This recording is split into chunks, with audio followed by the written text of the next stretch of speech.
Il était une fois, dans une petite ville où le soleil semblait toujours briller trop fort, vivait une femme nommée Margaret. Elle était le genre de riche qui faisait chuchoter les gens quand elle passait devant elle.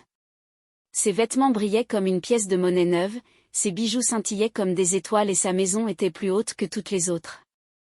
Margaret avait tout, de l'argent, de la renommée et un mari aussi beau qu'une statue sculptée.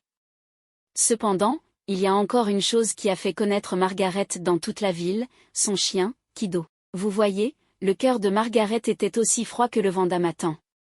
Son visage était tendu, comme si quelqu'un lui avait volé son sourire. Elle n'avait pas besoin de crier pour faire trembler les gens.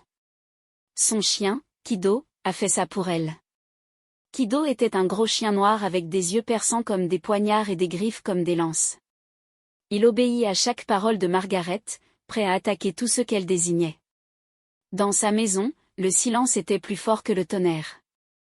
Les servantes marchaient sur des œufs, leurs mains tremblaient pendant qu'elles travaillaient. Le rire de Margaret, quand il éclatait, ressemblait au sifflement d'un serpent. Cela faisait froid dans le dos. Son mari, Amishi, n'était presque jamais à la maison. Il voyageait de ville en ville pour son travail, laissant Margaret seule dans sa grande maison. Mais même avec toutes ses richesses, il y avait une chose qui manquait à Margaret. Son ventre n'avait jamais gonflé à cause de la grossesse. Elle n'avait pas d'enfant à elle, et cela la rongeait comme un rat mâchant un sac de céréales. Chaque nuit, Margaret était assise dans sa chambre et regardait par la fenêtre. Le clair de lune effleura son visage, mais il n'adoucit pas son cœur. Elle serra les poings et marmonna, « À quoi sert toute cette richesse si je ne peux pas avoir d'enfant ?» Et ainsi les jours passaient, et la femme qui avait tout avait toujours l'impression de ne rien avoir. Un soir, Amishi rentrait chez lui après un de ses longs voyages. La maison était aussi calme qu'un cimetière, seul le grondement lointain d'un enfant brisant le silence.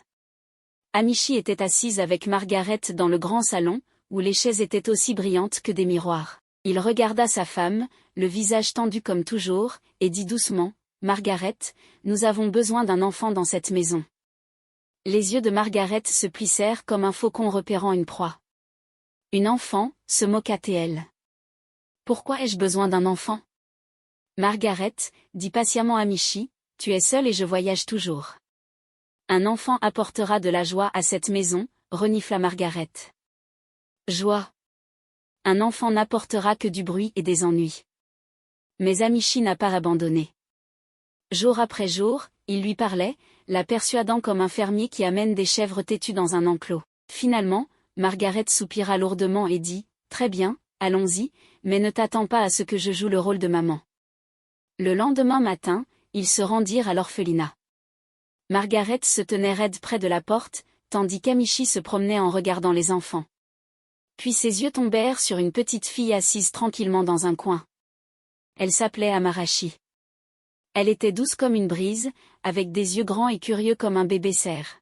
« Celle-là, » dit Amishi en souriant, « elle est parfaite. » Margaret jeta à peine un coup d'œil à la jeune fille. « Si tu l'aimes, prends-la, » dit-elle froidement. Sur le chemin du retour, Amishi essaya de détendre l'ambiance. Il regarda Amarashi, puis Margaret, et rit. « Amarashi te ressemble, Margaret, » dit-il d'un ton enjoué. La tête de Margaret se tourna brusquement vers lui, son visage dur comme de la pierre. « Ne sois pas ridicule, » cracha-t-elle. « Même si j'avais une enfant, elle n'aurait pas l'air si misérable. » La voiture est devenue silencieuse. Amarashi, assis tranquillement, regardait par la fenêtre les grands arbres et les maisons colorées. Son petit cœur palpitait d'excitation et de peur. Elle pensait à sa nouvelle maison et à la chance de fonder une famille, mais les paroles froides de Margaret persistaient comme une ombre sur sa joie. Lorsqu'ils atteignirent la maison, Amarashi sortit de la voiture et regarda avec admiration le grand bâtiment devant elle. La maison était plus grande qu'elle ne l'avait jamais imaginée, avec de hautes fenêtres qui brillaient comme des yeux. Mais quelque chose lui paraissait étrange, comme si les murs murmuraient des secrets qu'elle ne pouvait pas entendre. Impossible ? Dès le premier jour, Margaret a montré à Amarashi qui dirigeait la maison. Sa voix était aiguë comme le claquement d'un fouet et ses mots frappaient comme des flèches. « Écoute-moi, petite fille, » dit Margaret en dominant Amarashi. Vous ne toucherez à rien dans cette maison à moins que je vous le dise, surtout à ce sac, dit-elle en désignant un vieux sac à main conservé à côté de son armoire. Vous n'entrerez dans aucune pièce à moins que je vous le demande. Si vous me désobéissez, vous regretterez d'être entré chez moi. Est-ce que tu comprends? Oui, maman, murmura Amarachi, les yeux fixés sur le sol. Elle se demandait pourquoi Margaret insistait davantage sur le sac. Elle ne le savait pas, il contenait un secret que même Amechi, le mari de Margaret, n'avait pas connaissance. La maison était grandiose, avec des sols brillants qui reflétaient la lumière comme une rivière calme. Mais pour Amarachi, c'était comme une cage froide et vide. Elle traversa les couloirs sur la pointe des pieds, craignant que ses pas ne soient trop bruyants. Les ouvriers, eux aussi, l'évitaient, leurs yeux se détournant dès que Margaret était proche. Amarachi passait ses journées en silence, assise dans sa chambre avec son petit sac rempli d'affaires. Elle faisait de son mieux pour rester à l'écart de Margaret, mais les murs de la maison semblaient se refermer sur elle, lui murmurant leurs propres secrets cruels. Une nuit tranquille, après un repas solitaire, Amarachi s'assit sur son lit et ouvrit son sac. À l'intérieur, elle trouva une petite photo froissée de son père. Son visage était gentil, son sourire chaleureux, comme le soleil du matin. Elle tenait la photo près de sa poitrine, les larmes coulant sur ses joues comme de minuscules ruisseaux. « Papa » murmura-t-elle, la voix brisée. « Pourquoi m'as-tu quittée? Pourquoi est-elle si méchante avec moi ?» Le clair de lune se répandit dans la pièce, peignant sa petite silhouette en argent. Elle serra fermement la photo, se demandant si les choses s'amélioreraient un jour. Le lendemain matin, Amechi a fait ses valises pour un autre voyage. Il s'agenouilla devant Amarachi, posant doucement une main sur son épaule. « Amarachi, dit-il doucement, sois une bonne fille pendant mon absence. Écoute ta mère et ne crée pas de problème. »« Oui, monsieur, » répondit Amarachi en se forçant à sourire. Amechi l'embrassa sur le front et se leva pour partir. Alors que la voiture quittait l'allée, Amarachi le regarda partir, le cœur se serrant. La maison semblait plus froide sans lui et elle se retrouva seule avec Margaret. Les yeux de Margaret étaient perçants alors qu'elle se tournait vers Amarachi. « Souviens-toi de ce que je t'ai dit, » dit-elle d'une voix plus froide que la rosée du matin. « Oui, maman, » murmura encore Amarachi, se repliant sur elle-même. Les jours à venir s'étendaient comme une longue route solitaire, et Amarachi se préparait à ce qui allait arriver. Les jours passèrent et Amarachi fit de son mieux pour rester inaperçue dans la maison. Mais un après-midi, alors qu'elle était assise tranquillement dans sa chambre, ses yeux tombèrent sur un vieux sac poussiéreux caché dans un coin. Il semblait déplacé, assis là comme s'il cachait un secret. Son cœur s'emballa. La curiosité bourdonnait en elle comme une abeille piégée. Qu'est-ce qu'il pourrait y avoir à l'intérieur? Pourquoi Madame Margaret m'a-t-elle mis en garde de ne pas m'en approcher, se murmura-t-elle. Au début, elle essaya de l'ignorer, mais le sac semblait l'appeler par son nom, la mettant au défi de s'approcher. Lentement, Amarachi se dirigea vers lui. Elle jeta un coup d'œil à la porte pour s'assurer que personne ne la regardait. Ses mains tremblaient alors qu'elle ouvrait le sac. Ce qu'elle vit la fit se figer de terreur. Le sac était rempli de chiffons sanglants, d'os étranges et d'amulettes étranges. Il y avait de petites bouteilles remplies de liquide sombre et l'odeur était nauséabonde, comme celle de la viande pourrie. Son estomac se retourna et elle poussa un cri qui résonna dans toute la maison. Quelques instants plus tard, Margaret fit irruption dans la pièce, le visage tordu par la fureur. « Qu'est-ce que tu fais » rugit-elle. Amarachi recula en trébuchant, tremblant de peur. « Je ne voulais pas, maman, » balbutia-t-elle. « J'étais juste curieux. » Les yeux de Margaret brûlaient comme des charbons ardents. « Curiosité, » siffla-t-elle. « Vous osez toucher à ce qui ne vous appartient pas ?» Sans un autre mot, Margaret attrapa Amarachi par le bras et la traîna hors de la pièce. Sa poigne était comme du fer et Amarachi cria de douleur. « Kido » appela Margaret, sa voix tranchante comme un couteau. Le chien apparut instantanément, ses yeux sombres brillant d'excitation. Margaret désigna Amarachi.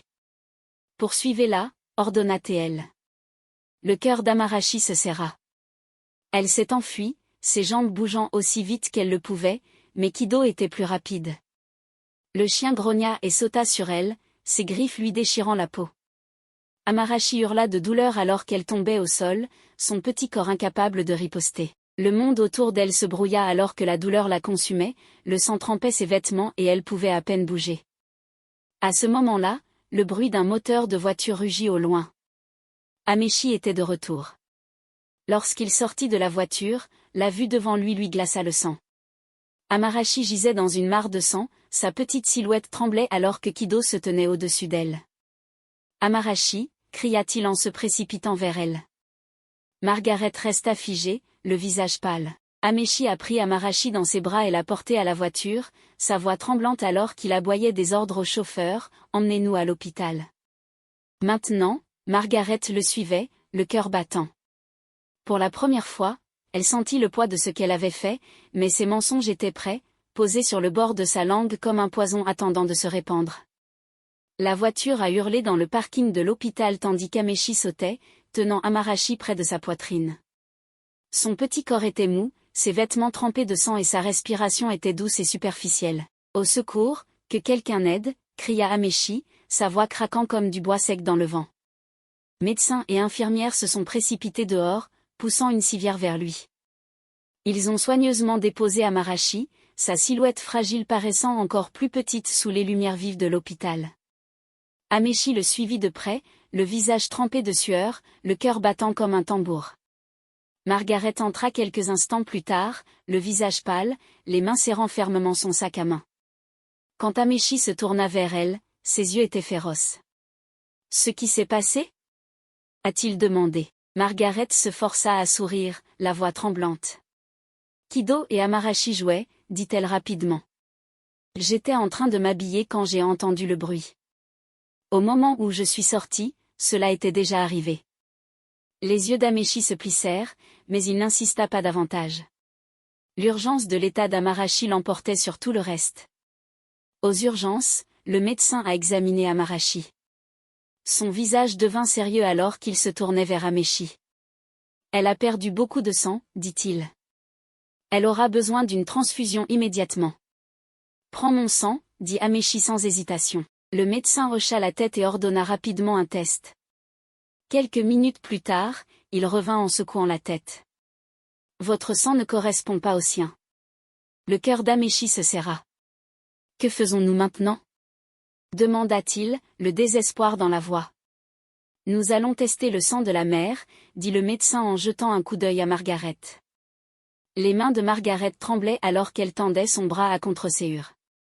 L'infirmière lui a prélevé du sang et s'est dépêchée. La pièce était lourde de silence alors qu'ils attendaient. Amechi faisait les 100 pas, ses yeux se dirigeant vers Amarachi inconscient. Finalement, le médecin revint, tenant les résultats des tests. « C'est un match parfait, » dit-il.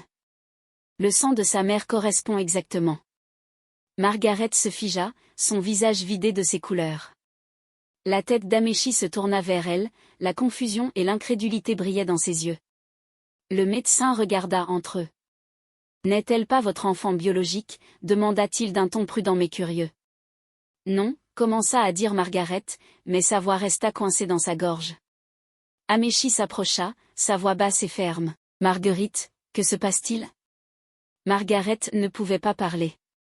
Le poids du moment pesait sur elle et pour la première fois depuis des années, elle se sentait prise au piège, sans issue. La vérité ne se cachait plus dans l'ombre. Il remontait à la surface, prêt à détruire tout ce qu'elle avait construit. La chambre d'hôpital était pleine de tension tandis que les paroles du médecin flottaient dans l'air. « Margaret, le test l'a confirmé.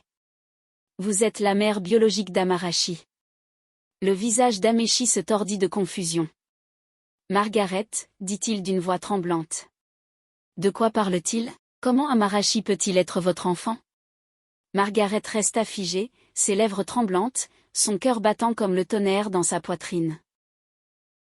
Elle essaya de parler, mais les mots ne venaient pas. Puis, comme si un barrage s'était brisé, des larmes coulèrent de ses yeux et elle tomba à genoux. « Amechi » murmura-t-elle, sa voix à peine audible. « Il y a quelque chose que je dois te dire. » Amechi s'agenouilla à côté d'elle, son visage étant un mélange d'inquiétude et de colère. « Dis-moi, Margaret, que se passe-t-il ?» À travers ses sanglots, Margaret commença à parler. Il y a 10 ans, j'ai eu un bébé, dit-elle, sa voix se brisant comme du verre cassant. Elle s'appelait Amelia. Les yeux d'Améchi s'écarquillèrent. Vous avez eu un enfant? Tu ne me l'as jamais dit, Margaret acquiesça, le poids de ses secrets pesant sur ses épaules. C'était avant que je te rencontre. Mon mari et moi vivions une vie simple. Mais ensuite, tout a mal tourné. Elle prit une profonde inspiration et continua. Un jour, un incendie a détruit tout ce que nous possédions, notre maison, nos affaires, même sa petite boutique. Il ne nous restait plus rien, Améchi, rien. Mon mari a fait de son mieux, mais il ne pouvait pas nous nourrir. Il ne pouvait même pas acheter de lait pour Amelia.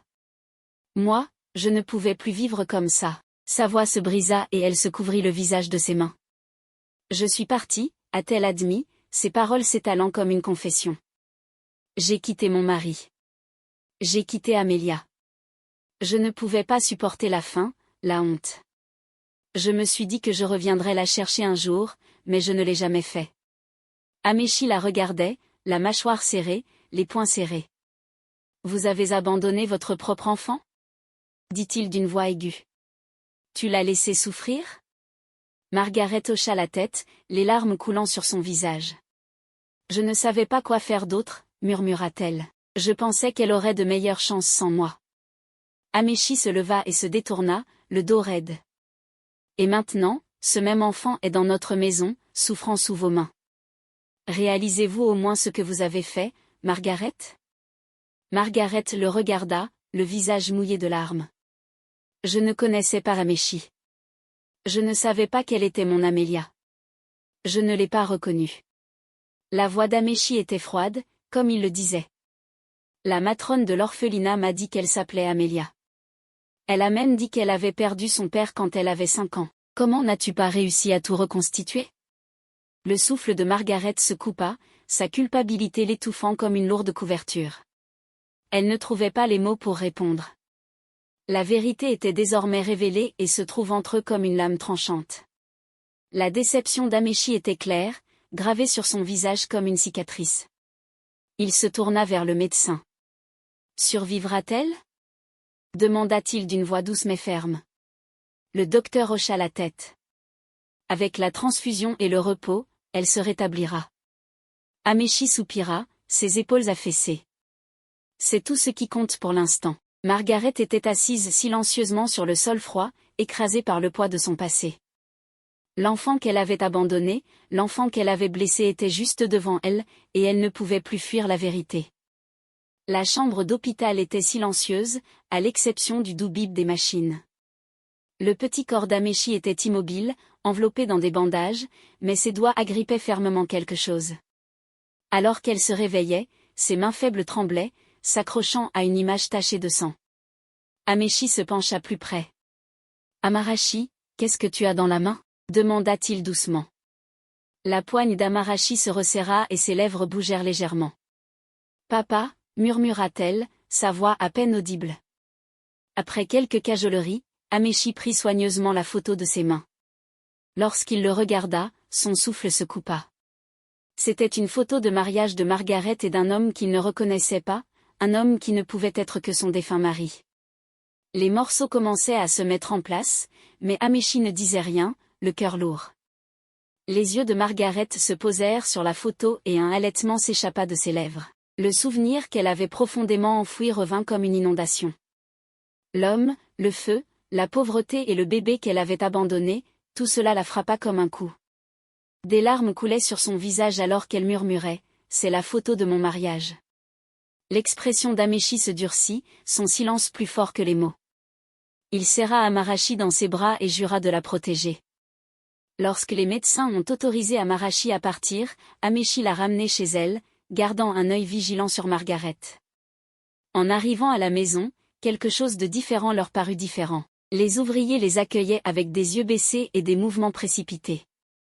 Leur peur était palpable et Améchi le remarqua immédiatement. Pourquoi ont-ils l'air si effrayés, pensa-t-il, son instinct s'aiguisant. Il ne demanda pas encore, mais le malaise s'installa au plus profond de sa poitrine. De retour à la maison, Améchi porta Amarachi dans sa chambre et la coucha doucement.